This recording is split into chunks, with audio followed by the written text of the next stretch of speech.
ये कहानी किसी आम चोर की नहीं है। ये कहानी है एक परछाई की। एक ऐसे शातिर दिमाग की जिसने बिना एक भी गोली चलाए एक पूरे देश को ही अपनी जेब में डाल लिया। और जानते हैं सबसे हैरान करने वाली बात क्या है? ये कोई फिक्शन नहीं, ये हकीकत है। यही सवाल है ना, एक ऐसा सवाल जो सिर्फ इस कहानी की शुरुआत नहीं बल्कि एक ऐसी पहेली है जिसे आज हम साथ मिलकर सुलझाएंगे। ये एक ऐसी जुर्म की दास्तान है जिसने दुनिया भर की सरकारों की नींद उड़ा दी थी कि क्या उनका पैसा वाकई उनका है। चलिए उस दौर में चलते हैं। पहला वर्ल्ड वॉर खत्म हो चुका था, लेकिन उसकी तपिश पुर्तगाल की अर्थव्यवस्था को जला रही थी। देश में उथल-पुथल मची थी, सरकारें ताश के पत्तों की तरह गिर रही थी। हर तरफ बेबसी और लाचारी का माहौल था।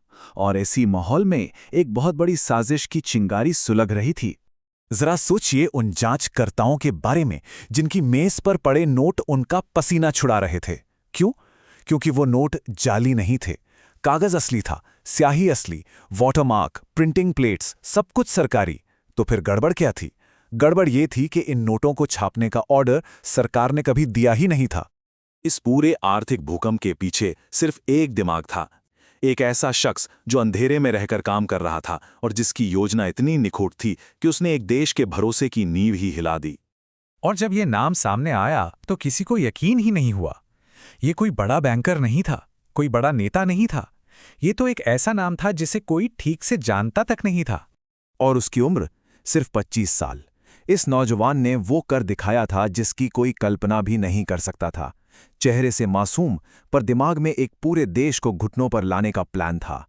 पता है, एल्विस टॉसरीज खुद को कोई अपराधी नहीं मानता था। उसके दिमाग में ये बात बैठ गई थी कि वो सिस्टम से ज्यादा चालाक है। वो पुर्तगाल की खस्ताहाल अर्थव्यवस्था को देख रहा था और उसे लगता था कि इलाज उसके पास है, भले ही वो इलाज गैरकानूनी क्यों ना हो। वो एक ऐसा शतरंज का खिलाड़ी था जो पूरी दुनिया को अपनी बिसात समझता था। तो सबसे बड़ा सवाल ये है कि आखिर उसने ये किया कैसे? उसकी योजना धोखे की एक ऐसी इमारत थी जिसकी हर ईंट बड़ी ही सावधानी से रखी गई थी। उसने देखा कि सिस्टम में एक बहुत बड़ी कमी है। देखिए, पुर्तगाल के नोट उस समय लंदन की एक बहुत ही नामी कंपनी वाटरलू एंड सन्स छापती थी। रीस ने तय किया कि वो सरकार को नहीं बल्कि सीधे उस कंपनी को ही धोखा देगा और सरकार को इसकी हवा तक नहीं लगने देगा।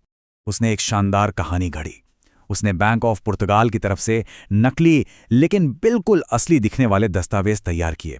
इन दस्तावेजों में लिखा था कि उसे पुर्तगाल की एक कॉलोनी अंगोला के विकास के लिए चुपचाप पैसा छापने का अधिकार दिया गया है। ये कागजात इतने असली लग रहे थे कि उसने कई बड़े अधिकारियों और नोटरी से उन पर मोहर भी लगवा ली। और यहीं पर उसकी जीनियस छुपी थी।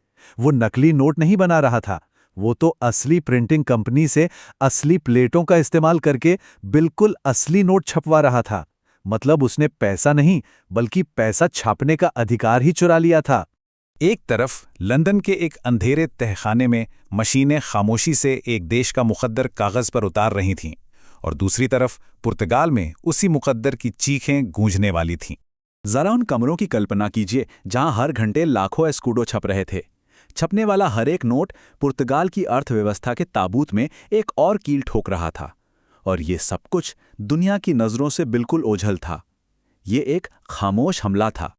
और जब ये नोट बाजार में आए तो जैसे सुनामी आ गई। सोचिए, जब बाजार में अचानक करोड़ों नोट आ जाते हैं तो हर एक नोट की कीमत मिट्टी हो जाती है। महंगाई बेकाबू हो गई, लोगों की जिंदगी भर की बचत रातों रात खाक हो गई और बैंक एक एक करके ढहने लगे। सड़कों पर अफरा तफरी और अविश्वास का माहौल था। एल्विस टॉसरीज ने कुल 200 मिलियन एस्कूडो के नोट छापे थे। ये रकम इतनी बड़ी थी कि उसने एक देश की आर्थिक नींव को हमेशा के लिए हिलाकर रख दिया। उसने जो रकम छापी वो चौंकाने वाली थी। ये उस समय पुर्तगाल की कुल नेशनल इनकम का लगभग 1% थी। सोचकर देखिए, एक अकेले शख्स ने एक देश की दौलत का 100वां हिस्सा खुद बना लिया था, जिसका सीधा असर करोड़ों लोगों की जिंदगी पर पड़ना तय था।